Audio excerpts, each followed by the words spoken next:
Now we're introducing 10 new moves. These have a nod to yoga, and the focus is a little bit different. So with these movements, we're going to move longer, 60 seconds of work, 10-second transition, and we want to think more about having some fluidity in how we're moving. So don't worry so much about it looking like a yoga move, but allow your body more to find length and strength through these movements. First one we'll begin with is a plie squat. So toes and knees are turned out to the corners.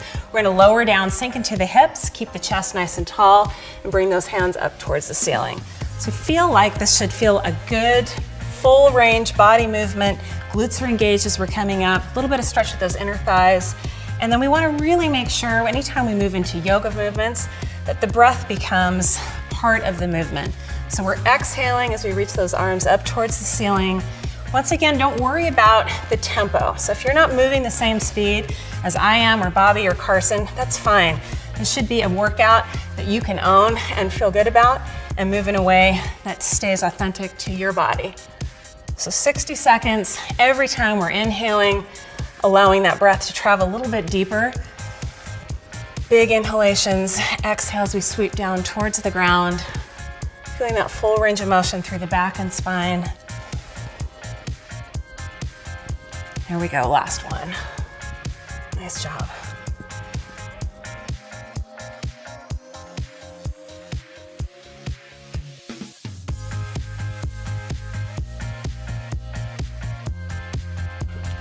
So now we've transitioned into a plank position. So remember everything that we were learning about a plank, shoulder blades back and down.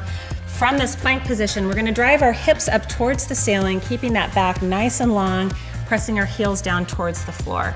And then moving back again, back into that same plank position, making sure that there's no drop in the core, back stays nice and flat. So we've got 60 seconds in each of these movements, so there's no rush. We want to take our time. Make sure that once again, we're exhaling as we move into the position. So from that plank position, resetting those shoulders, tightening the glutes, pulling the belly in, and then exhale, lengthening and flattening out the back. Carson is going to show us a modification. Halfway through, if you feel like that plank is hard for you to hold, move to a kneeling plank. So we can still come back to that down dog, that nice flat back, and then the knees come down to the mat. Extending through the spine, nice and flat, exhaling as we come back and down. Checking in every time we come back to the plank. Once we get to a 60-second mark, that's a long time. We want to make sure that there's not any drop in that low back. And there's your last one. Excellent job.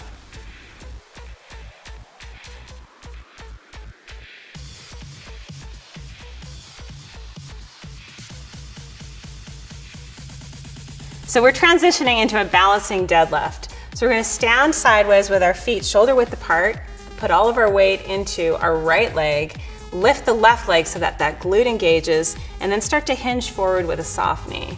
Carson is going to give us a modified version of keeping those arms by our side, coming back up, resetting in a tall posture every time. Bobby is going to give us an elevated arm position, extending out, reaching those fingers one direction and the toes the opposite. So we're working once again on that balance and stability. We want to make sure every time we're coming back up to the top that we are resetting and making sure that those abs are engaged before we start that movement again. Frequently, when people do this movement, they tend to drop forward first. We want to make sure those glutes are engaged so the low back is supported and really give that core a challenge of having to find balance on a single lever. We feeling the challenge? Yes. Nice. So we're going to continue to do this for 60 seconds on this side before we transition to the opposite side. So take your time. Once again, just remember with this kind of movement, there is no rush. Finishing up in 3, 2, and 1.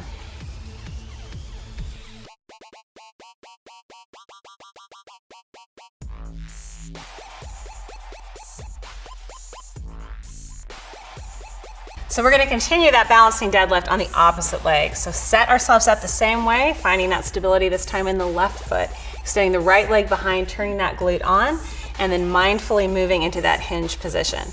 So now that we've got one side, perhaps you're going to find out that you've got your other side that's maybe a little bit stronger. Maybe you move better on this side, or maybe it's just the opposite. It's not an opportunity for you to decide which side wins, but just to be aware of maybe some imbalances. So through that, we can kind of keep our mind engaged, think about how we can make those minor corrections to help have more stability in each side as we go. A wobble, a shake, falling over, it's all part of learning. So don't be afraid if that's where you're at. We work through that, and then you're gonna also see that progress you make.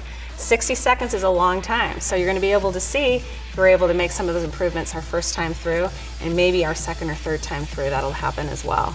How are we feeling with that core? Good. Yeah? Balance, stability, core, definitely have to keep our mind engaged on this. And once again, check back in with that breathing. Let's make sure that we're exhaling as we're coming back up. Nicely done.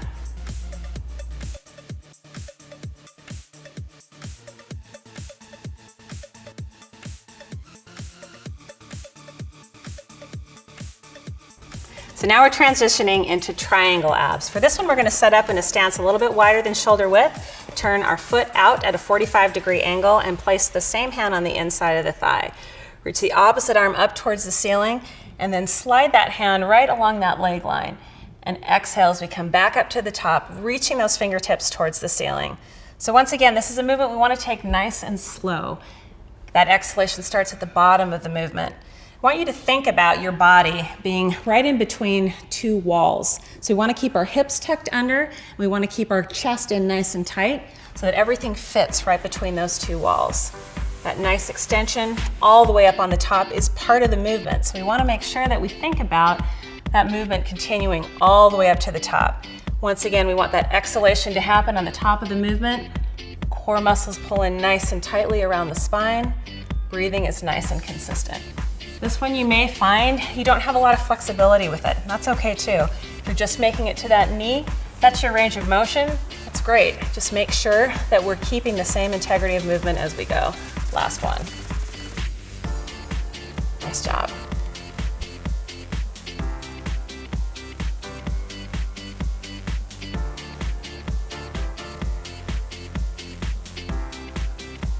Triangle abs on the opposite side. Let's go ahead and turn the opposite foot out, shoulders back and down, place the corresponding hand on the inside of the thigh, opposite hand up towards the ceiling.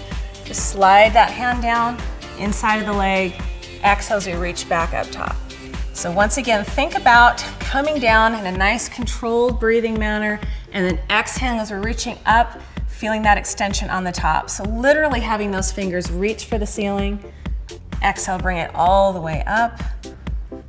Making sure both of those feet feel grounded, moving fluidly, but also moving at your own tempo. So it's okay that we're all moving a little bit differently here. What we want to make sure that we're doing is not losing track of how we should be breathing. Linking those two movements together. Are we feeling the core? Yep. Nice. Feeling the stretch as well, lengthening out through those side bodies. That breathing nice and consistent. Last one right here. Nice job.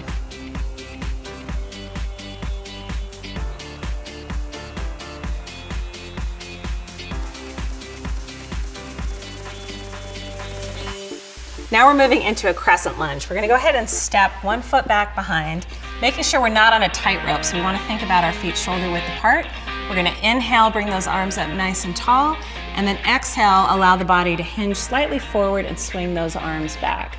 Once again, inhale, reaching up, and then exhale, bringing back and down. So we're gonna find a tempo that makes sense for you and also a range of motion. So if you find yourself going halfway through, feeling like that leg is about to give out, you're gonna wanna modify that a little bit and allow that body to come up just a little bit taller, lengthening that leg out, and then sinking back and down. Once again, we want to keep in mind that that chest stays forward, shoulders want to be back and down, inhaling on the way up, and allowing that breath to dictate our speed of how we're moving. How are we feeling, guys? Feeling good. Nice. Starting to feel that burn in the legs? Yes. Nice. Keep going, flowing through this.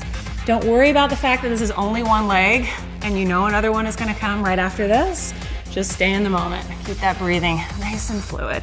Last one right there, guys. Nicely done.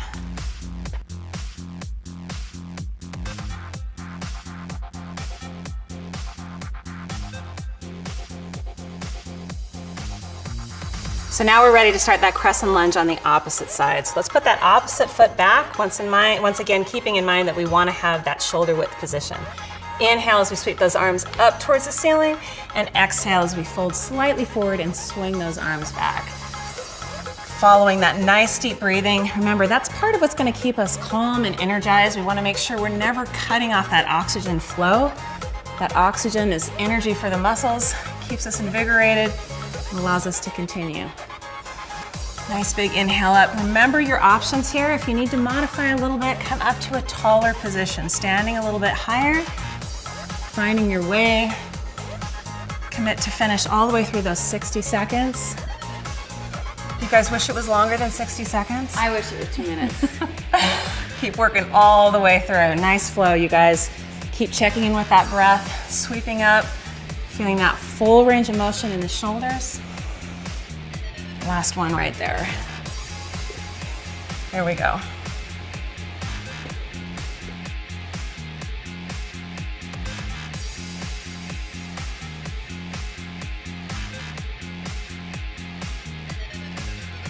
So now we're transitioning to boat pose. We're going to take a seat on the mat, tuck our hands in right next to our hips. Our fingers are pointing towards our hips.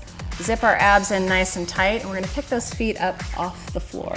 Keeping our chest open, shoulders back and down. We're going to try to hold this for about 10 seconds and then give ourselves that transition, letting those feet come back and down, resetting. So every time we reset and come back up, we want to make sure that we're lifting nice and tall in the torso. We're breathing, not holding our breath. Exhale and let those toes come back down. Reset, open the chest, bring it back up. Hold that position up top. Nice, keeping that breathing continuous, lowering back and down. Bobby's going to show us one other version as she's here with those arms extended. So this is going to give us a little bit more advanced position. We take away that back support, holding onto that position, transitioning back and down. We want to make sure if we're adding those arms that our back feels supported. If we feel like there's any strain at all in the back, we definitely want to bring those hands back and down and add the support that we need. Continue to work on this, maybe getting past a 10-second hold when you're ready. Last one right there. That's it. That completes all 10 of the exercises for this series. We're going to give ourselves a 1-minute recovery and then begin again at the top.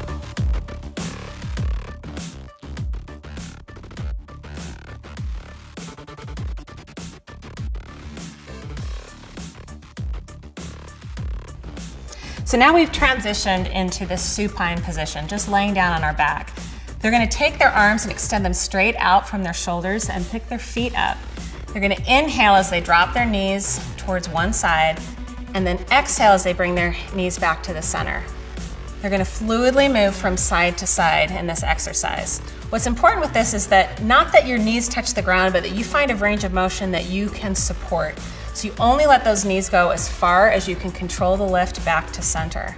So given everything that we've done so far, this one may feel a little bit better than all the other exercises we've done. What do you say? Is that true? Okay. So we're going to keep going, keeping that fluid movement, keeping the breathing going through the movement, making sure that we're not relying too much on our arms. So as those arms are anchored into the floor, we want to still think that our ab muscles are what are the primary movers of bringing those knees back into the center. Nice fluid movement, back and forth. Great job on the exhalation, guys. Nice. So this will finish up our last exercise. Once we finish that, which is right now, we're going to come back from the very top position and we're going to repeat the whole series of exercises 1 to 2 more times.